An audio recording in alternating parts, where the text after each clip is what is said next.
Hi. I will be moving apartment soon. This landscape back there is going to be changing soon. Not telling you when. I don't want you to track me down and beat me up for no apparent reason other than to have some fun, because maybe it's fun beating me up. I don't know. I've never beat myself up. Anyway, moving aside from that subject, the fact that I'm changing apartments has made me consider about my internet. So yeah, I was worried about it. And I looked up online and I found this form and I filled it in saying like I'm moving in this date from this address to that address. And then the thing said like, all right, we'll send you a letter. And I'm like, all right, cool. And then I get no letter. At that point, I'm like, maybe I mistranslated someone. I might as well just go to a Vodafone shop and ask someone, you know. Hey, what about the teacher? No, I changed my mind about the teacher. It's not that funny a story. It's actually pretty. You promised to tell the teacher story. Well, they don't need to know. Promise. So I was in Japan, right? And I was going to meet a friend of. No, it's fine. It's fine. It's fine. Let's do the teacher story. Okay. So. I was going to meet a friend of mine at the airport. I was going to pick him up and help him get to his apartment. And the guy was arriving at like, I don't know, 10, 11 a.m. or something. So I had to leave extra early. Because when I was in Japan, I was working on a very fortunate working schedule. I could wake up at 9, show up at work at 11. It was pretty good. But at that day, I had to wake up pretty early. So I did. Woke up at like 6, 7, whatever. And I left at that time. So for the first time ever, since I was leaving at like a normal work schedule, time of the day, rush hour, I met a guy. I met one of our neighbors, right? And lucky me, it wasn't a Japanese who, would just keep to themselves like civilized freaking people. The guy talked to me, just struck up a conversation, which is nice. Nicely struck up a conversation with a stranger, with a fellow neighbor, right? I mean, to be fair, he's a Westerner. It's like 1% of the freaking population over in that country. Whenever you see a Westerner in the sea of, of Asian-oriented people, you kind of feel an immediate link. Not me. Like it actually makes me more uncomfortable. But I'm weird. I'm the guy who never talks in Portuguese, like in a foreign country. Never. I don't want anybody to know. People start screaming, "Hey, Portugal, Portugal!" I'm like, no, it's totally not cool. Anyway, so it's fair enough that he started to talk. And that was an interesting tangent. See, this is not fun. Just give it a chance. You want them to give it a chance? So we get to the subway, right? Because he's riding, and I gotta ride this thing all the way to the airport. It's like a 1-hour trip for me, but the guy's riding it to some other station, right? And so we talk on the way to the train, and it's kind of okay. He asked me what I do for a living. I'm like, I'm a programmer. He's a teacher, an English teacher. We get to talking, and, I'm actually interested, like, oh, how is he a teacher? That's cool. How is it being a teacher? And he's been like, oh, lately it's been getting worse and worse with the years have gone by. Kids are getting more and more disrespectful and disobedient. And I'm like, oh, really? Japanese kids? Students? Really? Because all I hear about from my place of work is how well behaved everyone is. And I've seen kids like riding transportation by themselves and stuff. They seem pretty civil. So I ask him, like, what do you mean? He's like, oh, they do things like, talk amongst themselves as soon as I turn my back and text on their phones. I'm like, oh, yes, so disrespectful. Inside of my mind, all I can remember is this time in music class. Well, when I was sleeping, I dozed off. I wake up because something hits my head, and I look over. The teacher is freaking crying, and my colleagues are like throwing stuff at each other, having a war. My school material, my pens, my erasers, all that kind of stuff just went missing because it's like somewhere over the class. My hat as well just left. And I'm like, what the hell? I'm in the middle of a battle space.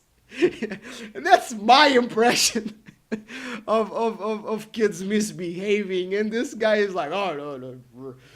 Then the guy is also doing something that I find it interesting, because one of the first things I was told not to do in Japan is like eat when you're standing, specifically standing or walking, but specifically when you're inside of a subway or a bus or something. You're not supposed to just pull out food and yum yum yum yum yum. Especially, you know, when you're standing. When you're standing, he's like talking to me, pulls up the bag, grabs a banana, just people like glancing at him like, what the? And it's like, yeah, just kids fucking irresponsible, really behaving badly with this super English accent. I think it was English, not Scottish or Irish. I'm pretty sure it was English. This English accent, complaining about Japanese kids while eating a banana, like lean like, and it's like, okay. He had a friend, an old friend that was actually like a boss or a bigwig at like a recruitment company for a tech recruitment company, and he was telling me about him, and they're like, oh man, yeah, I'll get in contact with him, I'll give you their contacts and whatever, and blah blah blah blah, man. And then he starts reminiscing, yeah, Jim, good old Jim, oh man, it's been a while, good old Jim. And then he would tell something from his memory, from his past, and then he would like stop, look up, yeah, good old Jim. Yeah, he's a good guy. Should really get in touch with him. And I'm like, yeah, you should, man. Yeah, you should. Should get in touch. And then he talks about how tough it is to be a school teacher. He's like, oh, it's not even the students. I mean, I could handle the students if I wasn't being completely screwed by the teachers. And I'm like, huh, what do you mean? And then he tells me how apparently these teachers like super friendly, super polite, super talking to him. But then behind their back, they're like freaking poisoning the principal to screw him over. And he tells them how they tried to convince him to apply for another school, while at the same time they had told the principal that he was applying to another school. And in 1 week's time, he was interrogated about it, and if he had applied to the other school, he would have been fired. He would have been let go. And meanwhile, the other school had been also poisoned to not hire him, so he would be left without anything. And he's like, yeah, freaking super hardcore plot against me. I have no idea why. Then out of the blue, he's like telling me about this stuff, which is already like a bit too personal in my mind. Then he goes like, yeah, man, it really got to me. It really, like, this stuff really gets to me. Just last night, you know, it was 6 a.m. I was in my room crying. Just crying and thinking about, man, killing myself, just ending it all. It's just cannot get a break, you know?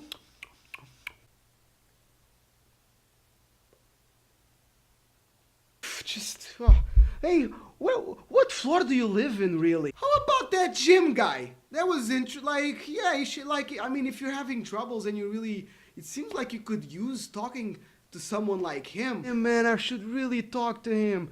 Good old Jim. So basically the conversation became just me finding a legitimate way not to tell him what my floor and door was, cause I was like, this guy, I've been talking to him for 30 minutes and he already, you know, telling me all about this.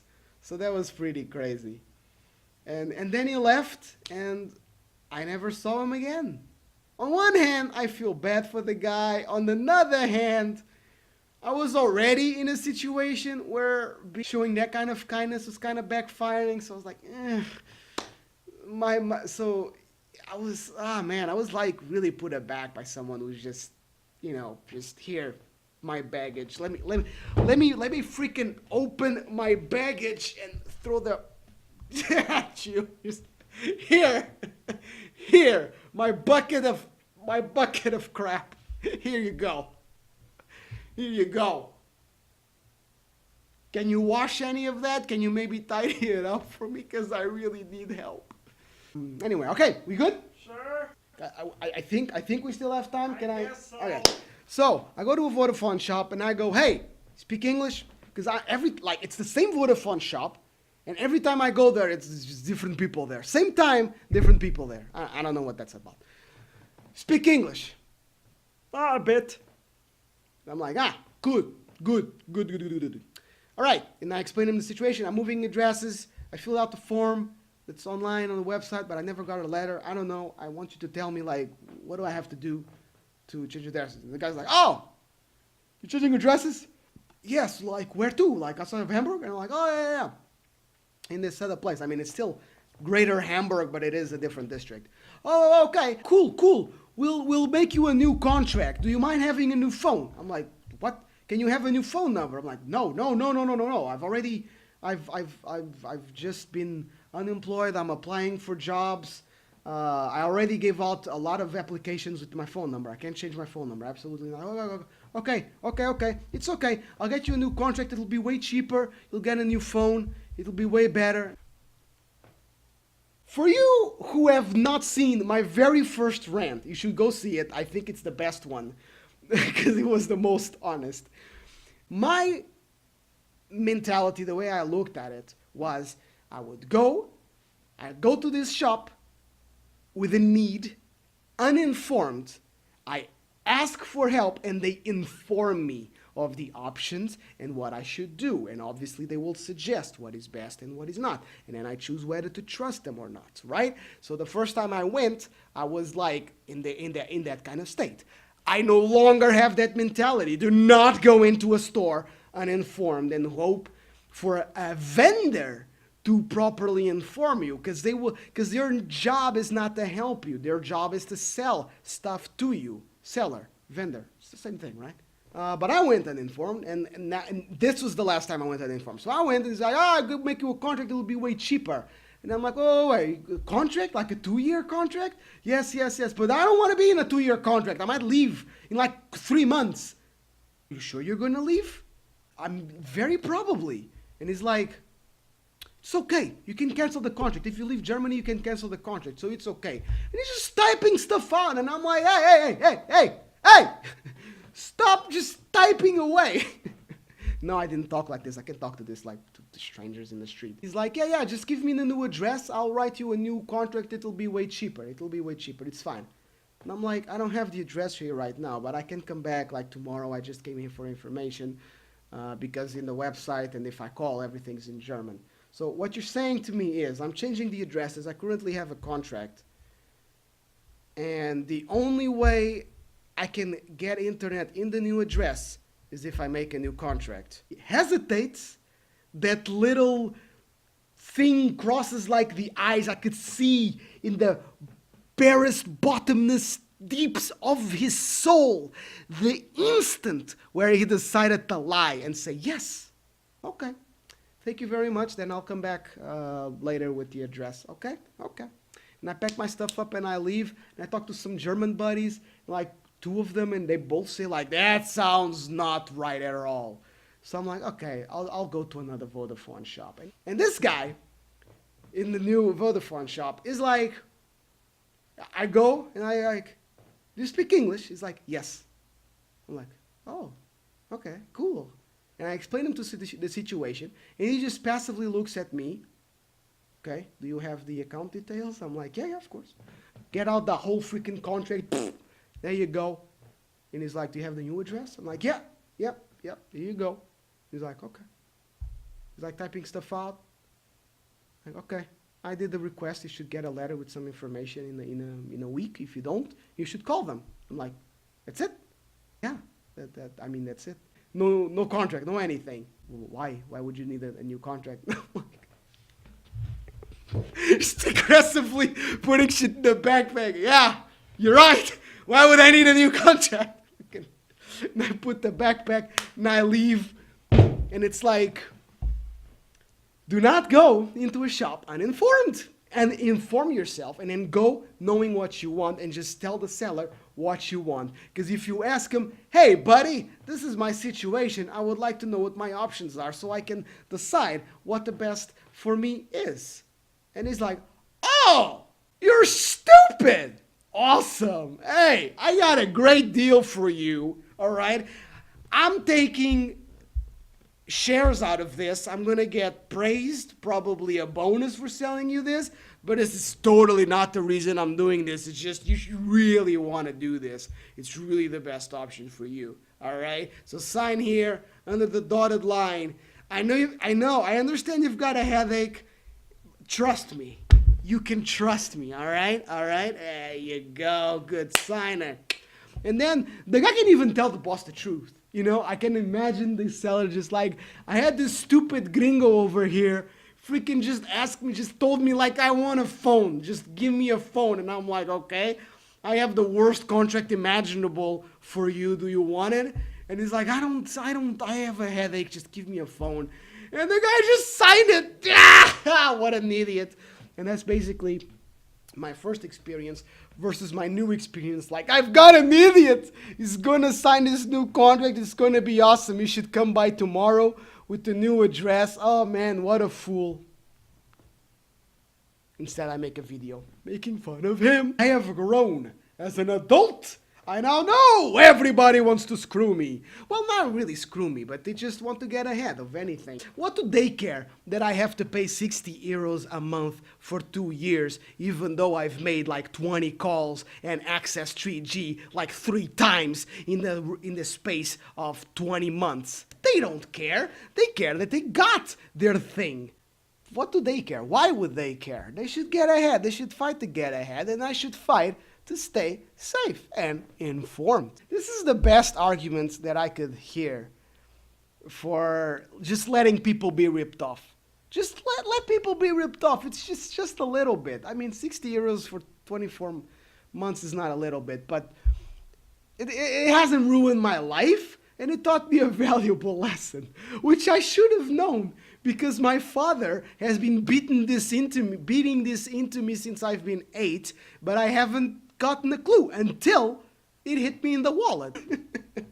Then I learned. Hit me in the ass? No. Hit me in the wallet? I definitely learned there. That taught me a lesson. To be informed. Hope you enjoyed these stories. There were 2 this time. You know, it's a special time. It's Thursday. It's a special day. And I want you to have a good weekend. So, 2 stories, all right? You take care, and you be well, and stay amazing. Bye-bye.